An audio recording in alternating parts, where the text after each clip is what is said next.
উম্মত কার? আমাদের ধর্মের নাম কি? ইসলাম ধর্ম শান্তি না অশান্তি? আল্লাহ পাক বলছেন ইন্নাদ দীনা ইনদাল্লাহিল ইসলাম। ইসলাম ধর্ম হচ্ছে সর্বোচ্চ শ্রেষ্ঠ ধর্ম, আর এটা ধর্ম শান্তির ধর্ম। শান্তির ধর্ম যখন অশান্তি হয় তাহলে তখন কি বুঝবো আমরা? তার মানে আমাদের ঈমানের দুর্বলতা হয়ে গেছে। সাহাবায়ে আজমাইনদের মতো আমাদের ঈমান আর নাই। আমাদের ঈমান সকালে আছে বিকালে নাই হয়ে যায়, বিকালে থাকে রাত্রে নাই হয়ে যায়। এরকম ঈমান আমাদের এই অবস্থা। ঈমানের এই অবস্থার কারণে মুসলমানদের আজাদ অনুমোদন। কারণ মুসলমান এমন একটা জাতি, আর মুসলিম ইসলাম এমন একটা ধর্ম যে সমস্ত ধর্মের চাইতে শ্রেষ্ঠ ধর্ম, যে ধর্মের কথা আমার আল্লাহ নিজে কোরআনে বলে দিলেন, এবং অন্য অন্য ধর্মের কিতাবের মধ্যে আমাদের ধর্মের কথা উল্লেখ আছে, আমাদের নবীর কথাও উল্লেখ আছে। আমরা হলাম সেই নবীর উম্মত। আমরা যে মুহাম্মদ সাল্লাল্লাহু আলাইহি সাল্লামের উম্মত হতে পেরেছি, এই জন্য আমরা খুশি না বেজার? উম্মত হয়েছি, কিন্তু নবীজির আদর্শ আমাদের মানতে হবে।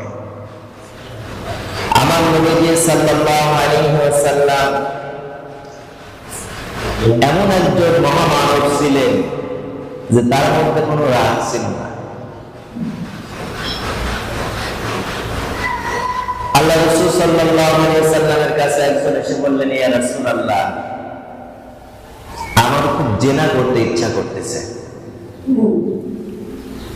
যদি এরকম কথা আমাদের কাছে এসে কেউ বলতো, আমরা কি বলতাম? আমি খাটিয়ে পারি না। আমার নবীজি সাল্লাল্লাহু আলাইহি ওয়াসাল্লাম রাগলেন না, কাছে ডাক দিলেন, ডাক দিয়ে আরো মাথায় হাত বোলালেন, বললেন, বাবা তুমি জেনা করতে চাও, ঠিক আছে, তুমি যার সঙ্গে জেনা করতে চাও ঠিক আছে, কিন্তু আগে আমি তোমাকে একটা কথা বলি, আমার প্রশ্ন উত্তর দাও, ভালো করে শোনো।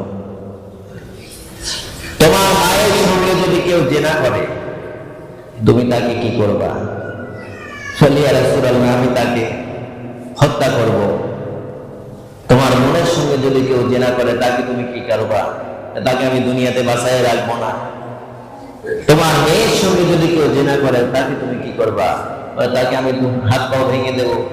তোমার স্ত্রীর সঙ্গে যদি কেউ জেনা করে, তাকে তুমি কি করবা? বলে তাকে আমি দুনিয়াতে একবারে শেষ করে দেবো, ইত্যাদি বিভিন্ন কথা বলবে।